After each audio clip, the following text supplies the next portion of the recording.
On this episode of the show, I have with me Michael Marmo. He is the founder and CEO at CurbWaste, and we're going to be talking about, well, a little bit about his journey into being a founder, and we'll talk about how he started off in an account exec role, thought about being a founder and why not him. And there's not necessarily always a playbook, and a founder path is changing rapidly, and we'll kind of find out about Michael's journey and a few other things in there as well. But I do appreciate the time. Thank you. Yeah, happy to be here. Thanks for having me. Absolutely. All right. Before we start, can you tell everyone what CurbWaste does? Sure, yeah. So CurbWaste is an operational management system for waste haulers. Basically, we work with waste haulers running end to end from customer acquisition all the way to billable event. So mobile apps for drivers, dispatch boards, orders, billing, payments, reporting. So the full suite. So we're basically running the waste haulers business. Fantastic. I mean, there's going to be questions because I'm sure people. Yeah, I'm sure. That is an interesting business model in itself. Okay, but this episode mainly we're going to be talking about your journey as a founder. And normally I don't do big bios, but in this case, I think it'd be nice to put some context because part of your journey is starting off your career not in technology. It's starting your career in more of an account exec role. I guess take us back and kind of highlight that start before we dive too far in. Yeah, so prior to the workforce at all, I was playing baseball. I was a baseball player in college, played for a couple of years professionally in Europe, came back, and that was really my passion. My whole life was try to achieve it as far as I could take it in that game, and I was able to do some incredible things there, which I was really excited about. But after it was all said and done, I had no idea what I was supposed to do or what I was going to do. Never really considered it. So I took a job in media. I was working for a media agency, and I was assistant media buyer on the American Express account. And then I moved into Yelp, which is kind of my first foray into tech. But I was doing sales. I was doing tech sales at Yelp. And then, there was a moment where I kind of didn't really think I really wanted to pursue the corporate life. I really thought about, my family had been in the waste business for 4 generations, basically. And I grew up in it, but I was in a point in my life where I was very uncertain about what I wanted to become. And so I started working in, my family owned a recycling center, a transfer station here in New York. I started working there in the mornings to make some money and pay my rent. And then I would go and train kids in baseball in the evenings. And I was only going to do that for about 6 months to really try to learn about myself and see what I wanted to pursue long term. And I ended up doing that for about 4 years. And so it became more of a job. But I learned the business. I learned how to run a business and how the waste industry worked and all the different pieces of the infrastructure in New York City. And then in 2016, I started my own waste company and pursued that. And that was the main goal and objective. And so I was a waste hauler doing construction demolition removal, built that business up, did that over the course of 7 years, basically. And going through all the different versions and iterations of working in those companies. And then ultimately, that led me to the tech world again when I was building my own technology for my own waste hauling company, and then eventually spun that out and created CurbWaste. So it's not linear. I wouldn't say that this is like all planned, but it was definitely, it was quite the journey to get here. Absolutely. I mean, it sounds like a fantastic journey. I guess when you're, maybe go back to playing baseball in Europe, I guess you must love it. You continued, you played through college, obviously through high school, played in Europe. When you're about to leave and you're going to go take a 9 to 5, I mean, that's a big shift from having a certain active sport to actually saying, you know what, I'm now going to go sit behind a desk and I'm going to do whatever it is, this account, executive type work. And I guess you're supposed to like it. I mean, I guess you don't have a choice. Sometimes you have to learn to like it. But you were an athlete, so sometimes you have the ability to push past the pain. Was that transition itself? I guess maybe talk to us a little bit about that transition. It was really hard. I'll say there's a number of reasons why. I think baseball for me was I for as long as I can possibly remember as a kid, I had loved it, and I had kind of told myself that I really wanted to pursue it. And it became a core part of your identity. Like I think, because I put so much time and effort into developing my skills, trying to up level, achieve all the different goals that I had set for myself, like, making your travel team, or making your high school team, or being one of the best players you possibly can be, and just getting better every day. It was like almost like I had. I always say I had two chapters in my life. I had this chapter where I was incredibly dedicated and made a lot of sacrifice to do it. Like, as an example, I mean, in my summers when I was 14, 15, 16 years old, I was traveling around the country on a travel team playing 50 plus games a summer. And you're still a high school student at that point. So you're trying to balance all of that. It was a tremendous sacrifice. I couldn't go out with my friends. I couldn't, do all the things that all my friends were doing. Missing family events, missing parties. It was a commitment. And then when it ended, it was challenging because you had poured so much of yourself into something. You're 22, 23, 24 years old, and it's over. And you can go to men's league, you can go, there's always ways to kind of scratch the itch, but ultimately you're not playing at the same level of competition. You're not playing against the best players that you possibly can. And it was definitely a level of identity crisis in like, oh wow, like what am I now? This is what I was, now what am I? And so, yeah, it was very, very difficult. And then when you get into the job, the corporate world, I think I was still kind of going through that. I still was trying to understand my place. I just felt like I was starting over, and I just really tried to figure out, okay, what do I do from here? Absolutely. Out of curiosity, somebody's going to ask why I didn't even ask this question, but what positions did you play in baseball? I was a catcher. So I was a catcher, yeah. All right. I guess, you mentioned your family you had a company dealing in waste. When you were leaving baseball, transitioning, I guess, was there a conscious decision not to want to go that direction directly? Did you want to go find yourself, or what? Yeah. Yes. Nothing against it, obviously. It was more like, I'd always, my dad was an entrepreneur. I grew up around entrepreneurs. It's your true like immigrant story, right? Like, they immigrated here, had to build a career. No one would give them opportunities, so they had to build their own paths. And so, I grew up around my dad, being an entrepreneur and pursuing his passion, and building a business, and all the hardship that came with that. And my uncles too, like, family members, aunts, everybody was really entrepreneurial around me. And so that to me was like my baseline. That was my foundation. Like, whenever you get, you have to earn. It has to be earned. And so for my mental state was always like, forge your own path, which was incentivized. Like, that was something that was taught to us. Like, you have to create your own path. Nothing is given to you. So, coming out of the baseball career and then going into the workforce, that was my intention. And that's why I say, like, when I went into, kind of working in the family business in that regard, it was a time where, obviously I needed to make some money, and it wasn't like they were giving me like, executive titles. It was not that type of company. It was more like, you start from the bottom. This is where you start, and this is what you have to do. But what was surprising to me was how much I loved it. Like, the waste industry in many ways was very similar to playing sports because it was a meritocracy. It was like, you surround yourself with people who are working really hard and doing a really difficult job, but they're doing it with such grace, and they're doing it because they know it's important. And that really resonated with me. Like, it was inspiring in many ways to be around it. And you also got to see like what your work was actually implicating. There was an impact in the sense of like, you see the garbage being picked up, you see it being dumped, you see it being sorted, you see all these things happening. Whereas when you're selling an advertisement, I didn't really get to see the benefit until the reports much, much later. So it just, something clicked in my head where I was like, this makes sense. And I think I want to be a part of it.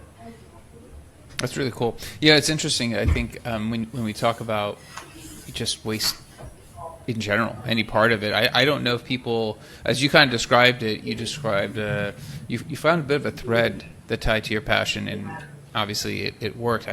I don't think it's talked about enough to find, because we always hear, you go do something you love, and I think people take it literally, where it's like, well, I like crocheting. How am I going to go become a professional crocheter and make a ton of money? And I think what you just described is, it isn't necessarily that is the activity. I don't know why I picked crocheting. My daughter's into it. And she's 12, so that's a whole different thing. But it's finding that thread that has those intangibles that carry over. And I think what you just described is something I think a lot of people miss when they hear that advice. I think a lot of famous business leaders give that advice and they don't actually explain it. I think you did a great job, by the way. I think that helped quite a bit. So I guess as you kind of got into the industry, you saw the business. Becoming a founder, I guess, was that, and you mentioned you're surrounded by entrepreneurs. I mean, that was something around you. Was being a founder, being an entrepreneur one day, was that just something that happened accidentally, or was it something always top of mind? Always top of mind. I had always had a vision of running a company or building something from nothing. I just really took, like I said, I think for me it's like finding, to your point, I think finding the threads of like what brings you joy, and I think like being a founder is very difficult, and being an entrepreneur is very difficult, but also I think the elements of like achieving it and being able to take an idea and then watch it grow.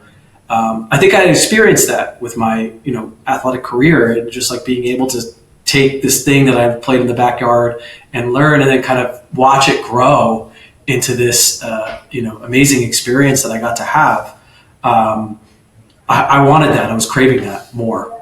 And so being able to create a brand, build a company, work with people, like there were a lot of overlaps in team dynamics of like being able to work with a team that you kind of I feel like you're a GM just as much as you're a player when you're an entrepreneur. And so like you're building a team, you're building a roster, like you're kind of all working together and singular goal, like a collection of individual efforts for a singular goal. So that's what companies are, and that's what teams are. So to me, it was like, okay, yeah, this is cool and it's fun. And plus, again, like being around entrepreneurs, I just always found that to be the baseline, the foundation of me as a person. And so I was really excited to like build a company one day. I just didn't really know what it was going to be or how to do it. Absolutely. And I guess, you played sports. We talked about that. You family of entrepreneurs, you got, some of the firsthand insights.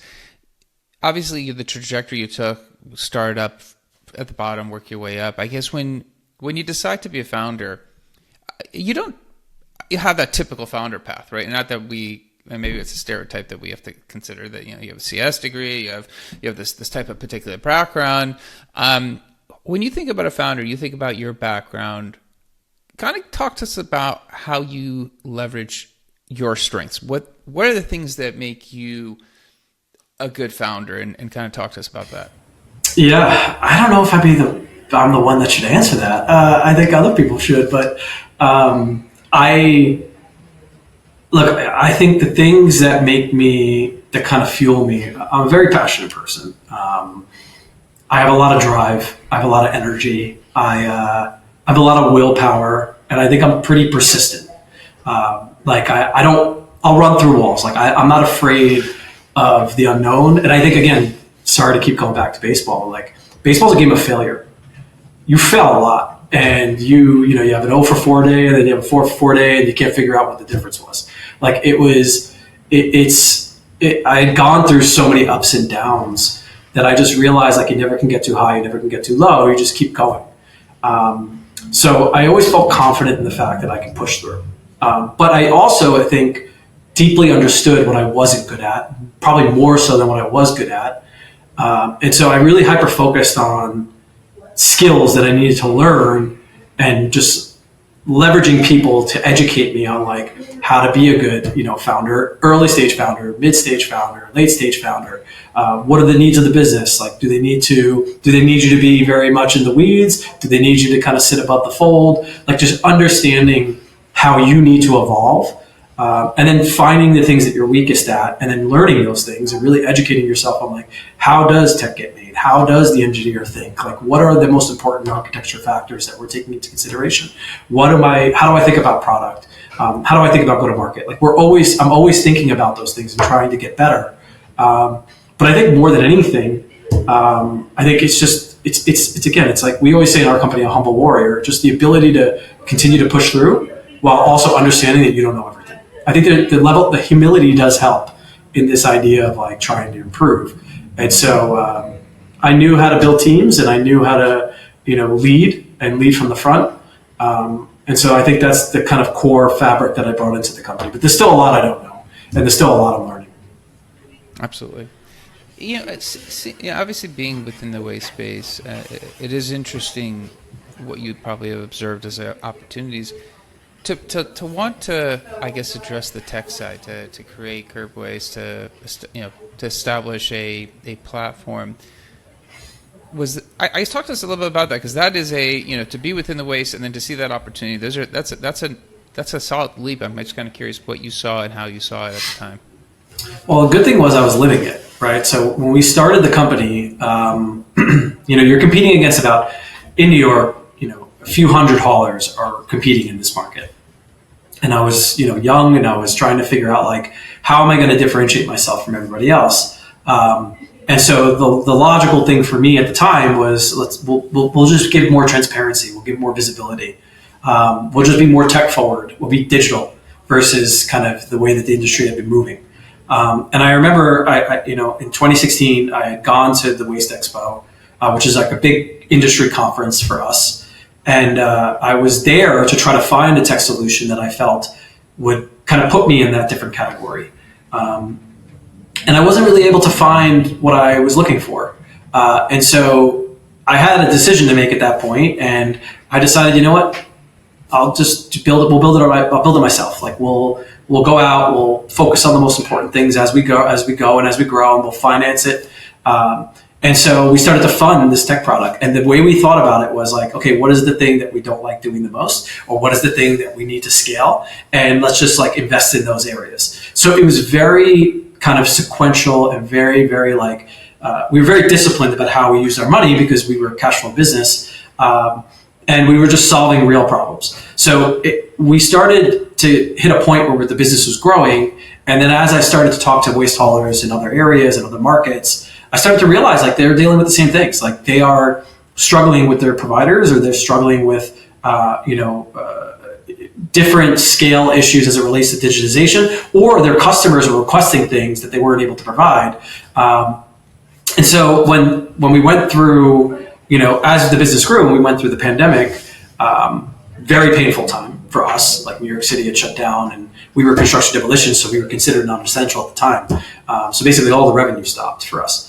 And it was very challenging. Like we had to figure out how to keep the business afloat, and how to service our customers, and how to keep our employees, and all these things. And so, but that was kind of the tipping point for me, where I said, you know what, I think there's a bigger opportunity than what I'm doing right now. I think there's a bigger calling than what I'm doing right now. So I decided to sell the waste company and then pursue technology on a grander scale.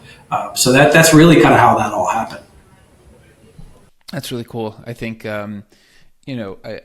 I've spoken to a few founders, and it's becoming interesting. I'm starting to see the founder that works within an industry, sees the opportunity, and decides that I'm going to make that move. And they're non-technical as well. And I think maybe technology has gotten easier, cheaper, maybe both. I don't know, maybe the other factors as well. But I am seeing that trend of non-technical founder CEOs. They are finding a very narrow problem or a particular problem within the business to go solve. And it's more about I've seen the problem and I'm going to develop the solution, versus sometimes we see founders go, I've got a solution, I'm going to keep pivoting until I find product market fit, and then I'm going to start selling it, which both ways work. But it is an interesting trend I'm seeing. And, I guess from your perspective, when you do look at the background, you spend time within the industry, you got that firsthand experience,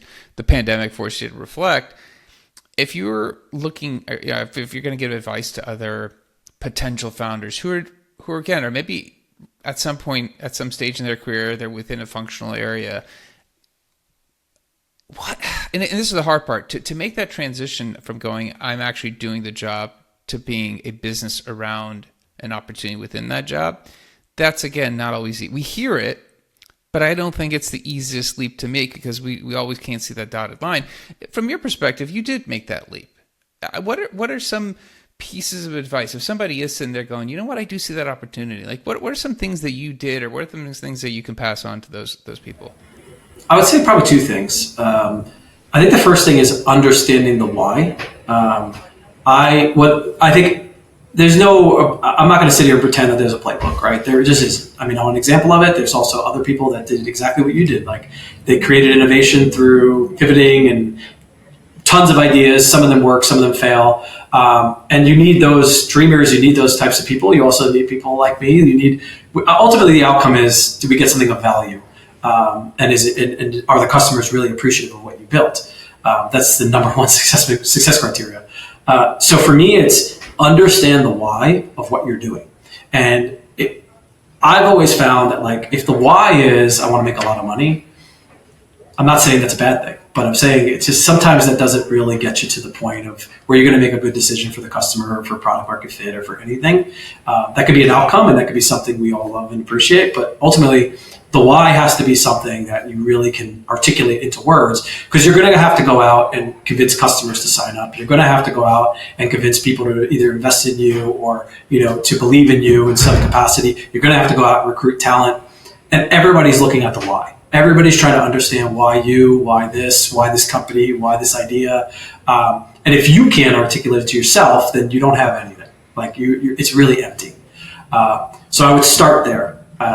Understand the why. I got really good advice later about like when you're thinking about building the company, how to go about building it, and kind of know what you want the outcome to be, and then work your way back from there. Because a lot of the strategic decisions you're going to make are going to be predicated off that outcome. So like the why is just critical across the board.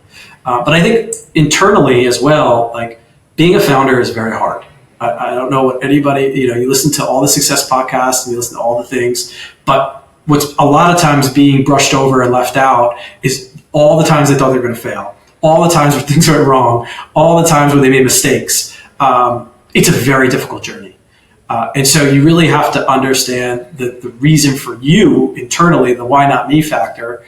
Like I remember for me, it was, I was working at Yelp, and the founder of Yelp had come in, and the Yelp at that time had just gone public. It was obviously an amazing success story. Really kind of set the precedent of like the reviews and like how people interact with restaurants and the critics and everything.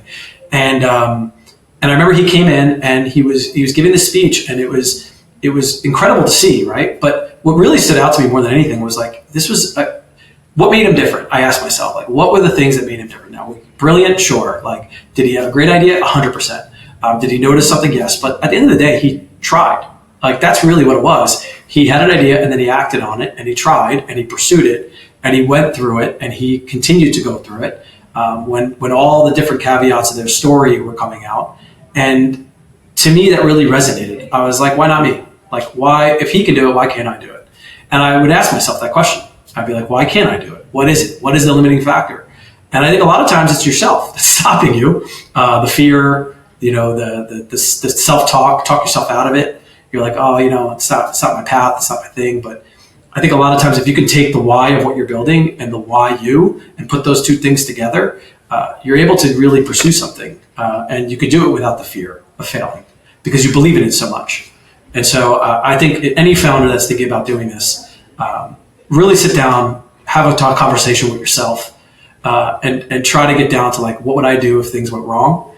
And if you say like, I'm going to keep going and I'm going to keep pursuing, pursue it. Give it a shot and see what happens. Give it everything you got, and whatever the outcome is, but you won't have any regrets. I love that. That's great. That's great advice. I think I think your background and the journey and the advice all seamlessly fit, and I really do appreciate you taking the time to share with us. If somebody does have a follow-up question, because you definitely have a unique perspective, you dove in first, gave us a lot of details, but what's a good way of asking a follow-up? Yeah, if you want to reach out to me on LinkedIn, you can DM me on LinkedIn. That'd be great. Happy to answer any follow-up questions. If I can, I love talking to founders. I love, interacting with founders.